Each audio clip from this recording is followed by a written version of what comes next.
vest, pull down on the red tabs in front. To manually inflate, blow into the tubes on either side or push pins inward to release air.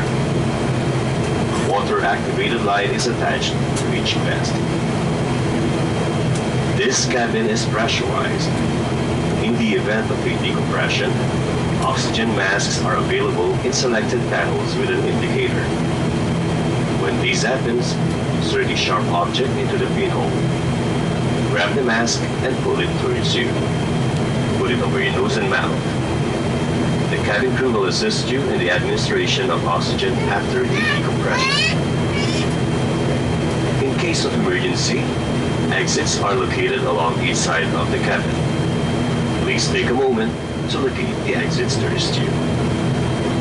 In case of smoke in the cabin, please stay low and follow the path lights on the floor. This will guide you to the nearest exit.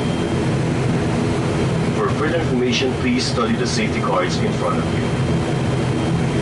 Smoking is not allowed during the entire flight. Thank you for your attention and enjoy the flight.